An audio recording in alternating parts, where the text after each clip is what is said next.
I want to talk about, all of these damn, Jamaican tethers, mad and, trying to dump the blame on the FBAs, because what's going on with them hurricanes, hitting that island, trying to say, FBAs are being rude, that are going to motels and hotels, about getting their plates and, getting the kind of service, that they were supposed to get, and that's nonsense because come to find out, the people that were complaining, from what I'm hearing, they weren't even FBAs, they were their fellow Caribbean tethers, you know what I mean? And they trying to dump that focus and put the blame on the FBAs, and they were making, crazy allegations, about FBAs before, this all took place, from what Brother Tariq Nasheed was saying, you know what I mean? So it's just a bunch of nonsense, you know what I mean? And them trying to scapegoat, what's going on to us. They love to, make foundational Black Americans the target of everything. And, we ain't going for that. You know what I mean? Because it wasn't no damn FBAs over there complaining. It was their fellow Caribbean tethers. You know what I mean? And FBA, just stay clear of that. You could travel where you want. I ain't telling you what to do, but just, stay away from, going to these places, like Jamaica and stuff like that, because these people got a bug up their asses, they'll show affinity, and kiss the ground white folks walk on, and try to, always demonize and put things on us. And that's that tether mindset of wanting to have, proximity to whiteness. You know what I mean? They got a white supremacist mindset, though, truth be told.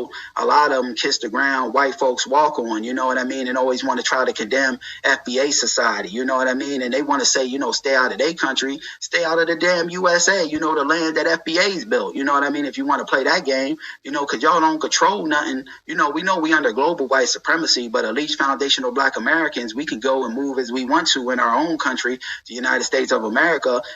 From what I'm hearing, they got beaches and stuff over there that them Jamaicans can't even go to, that white people dominate and control. White people live in the better part of the land and, segregate the Blacks off in the little, enclaves, while they riding high on the hog. So they don't address that and, want to address us. They punctified and cowardice, them damn tethers is cowardice. They take up the mind of these white supremacists, you know what I mean? So I just wanted to touch on that, but I'm going to be moving over here to TikTok and show you, we different than these people. We don't operate. We don't take nothing from the white supremacists. These tethers, they lay docile and dormant.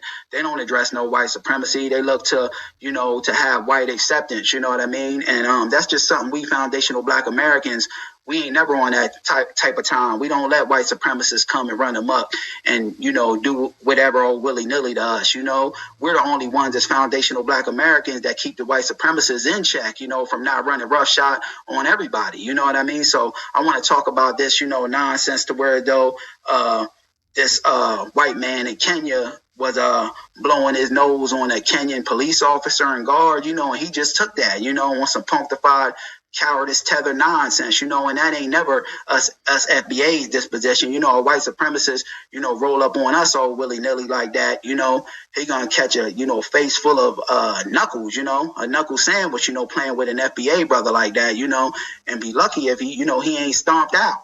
But that's, let me get to that, family. Let me pull that up. Lord child, I hope all of my FBA brothers and sisters come wealthy and we all spread the wealth. I'm going my part. I hope every year as much as I can with money to help with the bills, etc. FBA B1. Salute to my brother, Lord Childs. Salute and peace. You know what I mean? And salute to the rest of the FBA family for tapping in. But let me grab up this video real quick. Yo, we got to help, our FBA brothers and sisters, because if we don't, no one else will.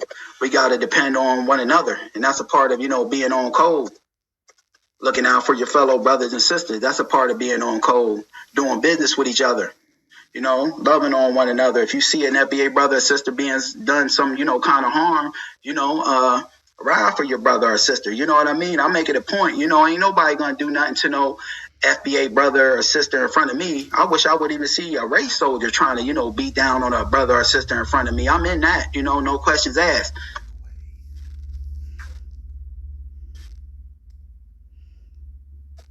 A lot of other in these tether groups, they see white supremacy, but they're afraid to address it because they punctified in cowardice. They take a knee to they bow to white supremacy. You know, we never bowed. We was never broken by white supremacy. We got a spirit based on resistance, fighting injustice and oppression, never fleeing. You know, if it wasn't for, you know, our fight as foundational Black Americans, none of these melanated damn, you know, tethers they even be over here. You know, they would have still, you know, kept slavery if our FBA ancestors wasn't fighting injustice and oppression, because the white supremacists was never, you know, trying to remove slavery, but they was forced to remove it because of our fighting spirit as foundational Black Americans. But let me show you how punctified and cowardice these tethers are, you know. And I had to pull one of my brother's videos over here on TikTok. So he's gonna be talking a little bit, but I'm gonna try to cut it to just show you, you know what I mean, the scenario where the white supremacist blew his nose on this Kenyan guard. The Kenyan guard just sits there like he don't even, you know what the hell is going on. And that's punctified and cowardice, because really what that white supremacist was saying was, I don't give a damn about you. You know what I mean? You're nothing to me. You know what I mean? I'll have my way with you and you're going to sit there and absorb it. You know what I mean? And that's a bunch of nonsense, but it shows you the cowardice mindset of these tethers. You know what I mean? Fair use. And y'all, I'm going to rewind that, man. Did y'all just see that? And then, you know, he came down on it to say F you, you know what I mean? Like, I'm going to do this to you and what? You know what I mean? And he just sitting there looking off to the distance, you know, like nothing ever happened. I wish that would have been a foundational Black American brother or sister. He wouldn't have been leaving there walking. I'll just say that, you know, and that would have been, you know, the best scenario for him, you know, to leave there not walking. You know, that would have been the best scenario. But, you know, we ain't on that kind of time to just let these white supremacists, you know, come around and run roughshod. We stand up to injustice and oppression. We face it, you know what I mean? And we're the only people that gives white supremacists the resistance, you know what I mean? Other groups become coward and docile.